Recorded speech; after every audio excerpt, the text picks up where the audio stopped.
What's up, everybody? This is Batsman Fan, and this is episode number 21. I'm going to start off with an action figure that I recently picked up for $3. Someone was having a sale at their booth at an antique shop for 75% off. So I bought this Gambit action figure that it was made popular to me through the 1992 cartoon, the X-Men. And I'll relate something back to that further on into the video. But I wanted to show this. This one bears a lot of importance to me.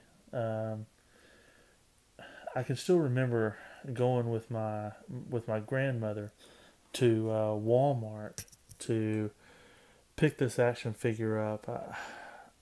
I was a young kid at the time, and I can remember she was going to take me to town to Walmart to get me a toy. So I walked in there, looked at all the toys that they had, and this was the toy that I wanted. So this was a chance and an opportunity for me to pick up a toy that my grandmother had bought me at Walmart whenever this first came out.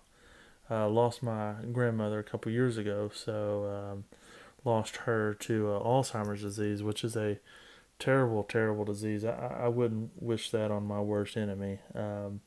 So it was really nice to be able to go back and grab something from my childhood and relate it back to my grandmother as well.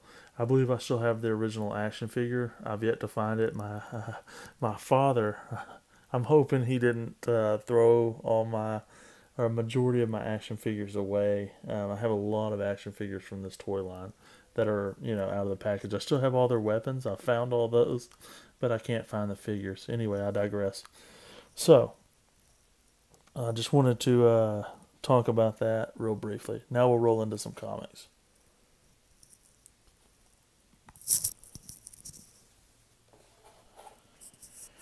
So this was a freebie that got thrown in with a comic book, just due to there was some confusion on the seller's part whenever I was sold a CGC. And they threw this in along with some, like a 1989 Batman hat and a keychain and some other stuff. But this is Man Bat number 2. I actually already own Man Bat number 1. It's in okay shape. It's a little bit crunchy, but not too bad. It's okay. I mean, it's free, so it ain't gonna hurt me. It's a pretty cool little cover. All right, this one. I picked these next 3 up from Half Price Books tonight. I really like these covers. These are not going to be like super expensive by any means. They're worth what I paid for them. But I really, really liked the cover. This is Captain America Forever Allies, Part 1 of a 4-part series. Lee and Weeks did this cover. It's just a beautiful cover. Really, really like that cover. The next one is Captain America, the 1940s newspaper strip. This was part 1 of 3. These 3 Captain America comics I bought solely for the covers. I've never even seen these covers. These are wicked. Love these covers. Excuse me, I had seen this cover right here. This is Young Allies. This was a comic book that was popular back during the 40s, I believe. I don't know if it started any earlier, like 39 or 40 or somewhere in there, but I know for sure there was a Young Allies comics back in the day. So you can see right here, Hitler's in the background. Red Skull is there with, it looks like a Nazi symbol on his chest. Bucky, it's even features Cap here. And I'm assuming that this is the Human Torch. I believe I'm right on that. Correct me if I'm wrong. No, it's Toro. Excuse me. Toro. So it's Bucky and Toro and Young Allies. Really, really cool cover. It's a thick comic too. It's part of that 70 years of Marvel.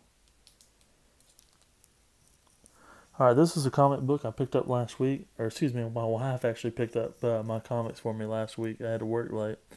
So I read this Red Wolf number 1. I'm really excited to sort of see what the number 2 has in store. Man, I love this cover. This cover is, and this is just a regular cover. This cover is flipping awesome. I love this cover. This is a cover I'd be proud to hang on my wall. That is just bad A. But I read this one. The story's pretty good.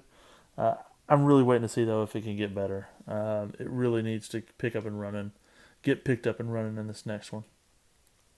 This is Daredevil number 1 from the new run. He's got a new suit in this one. This is just the standard cover.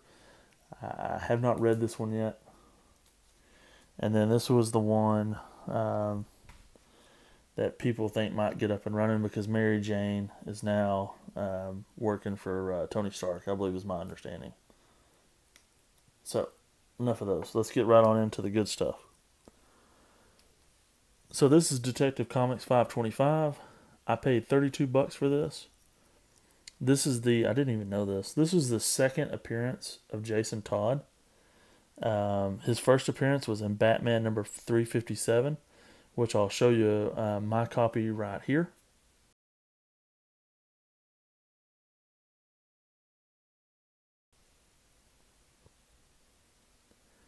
This has a Killer Croc appearance. It's also got a Green Arrow backup story in it.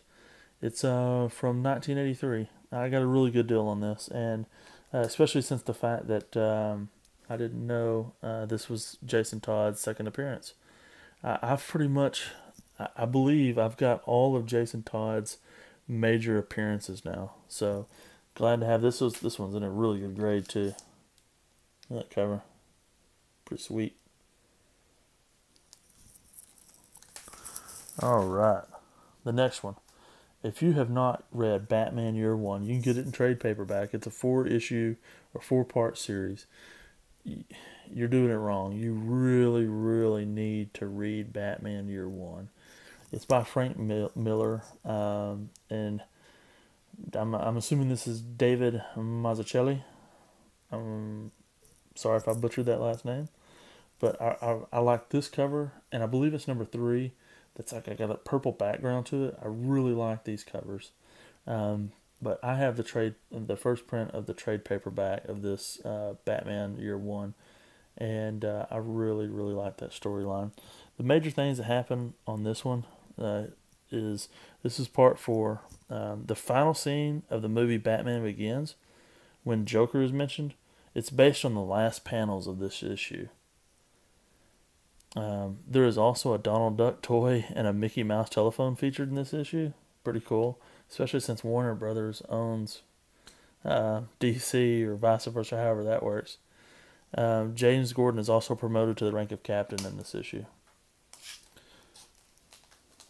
So this next little run is going to be mixed in PGX and CGC, and it's going to be heavily featuring the Defenders.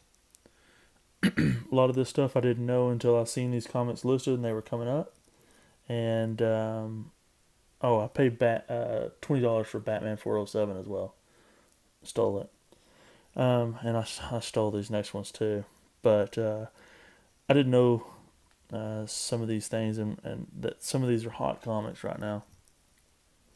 Defenders number 5 from 1973. I paid $14 for it, and all my prices are what it cost to get them shipped to me. The Defenders stop Megatron from destroying the Earth. I don't know anything about that, but this one's got a little bit of value to it, and it's an 8.0. The next one is Defenders number 8. If Atlantis Should Fall, this is part 2 of 2. This one has an Avengers Defenders crossover in it. You'll see Silver Surfer, Black Knight, Atuma, Red Ghost, Loki, and Dormammu appearance in this one. Paid $17 for it. The next one, I've been hunting this one for a while. Someone had posted once upon a time that this was becoming a hot comic book. I don't remember what the reasoning was for it, but I've been hunting it for a while and finally picked it up, and I paid I paid $13 for this one. It's the first 25-cent cover. It has a Nighthawk, Nebulon, and Squadron Sinister appearance in there. That's Hyperion Whizzer. What a name. Whizzer. and Dr. Spectrum appearance. I'm sorry, I'm not sorry. Yeah, it's from 1974 as well. Alright, now this one is a key issue, and I'll explain why it's a key issue. This is Defenders number 26 from 1975. I paid $14 for this one. It's graded at an 8.5. This has the Guardians of the Galaxy guest star in Savage Time. This appearance of the Guardians of the Galaxy, it predates Marvel Presents number 3, which I have, and I'm going to show it here.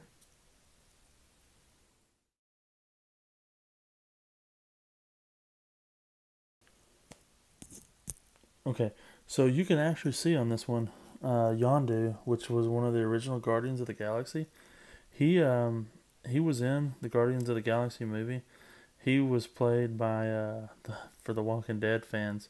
He was played by Daryl's brother on there. I cannot think of his name. I'll put it in the subtitles right here though. But Yondu was originally, he was one of the Guardians of the Galaxy, along with this guy right here, and I'm not sure who else. But anyways, so this predates the Guardians of the Galaxy and the Marvel Team Up Presents number 3, which is their first, I believe it was their first storyline. So I have it. I know my CGC says it, but it's pretty cool that I've got this now that predates my Marvel. Goodness gracious, can't talk again tonight. My Marvel Presents number 3. This one is Defenders Annual number 1. It's I paid $15 for this. There's a President Gerald Ford appearance in there. You can see Doctor Strange on the cover, Hulk, Valkyrie, Nighthawk, Power Man, and Red Guardian. Paid $15. Next one, really excited to have this one. This is X-Men number 35, and this is how I'm fixing to relate it back to my Gambit action figure I showed you. This is the first appearance of the Changeling, aka Morph. You may remember him as a character that this character Morph in the 1992 cartoon. I'll show a picture of him now.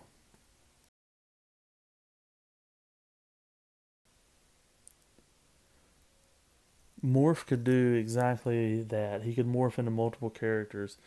He's very much like Jennifer Lawrence's character, Mystique, I believe is the character she plays in the movies, where she can change into anybody. But this also, it has a Spider-Man, Factor 3, and Banshee appearance.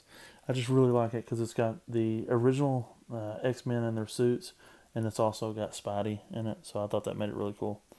Alright, drum roll for my last comment.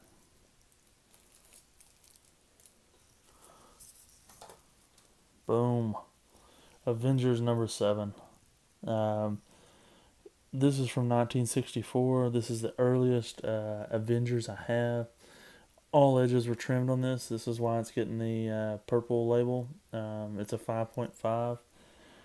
This has an Enchantress, an Executioner, and Baron Zemo appearance. It also has a Loki cameo and an Odin appearance.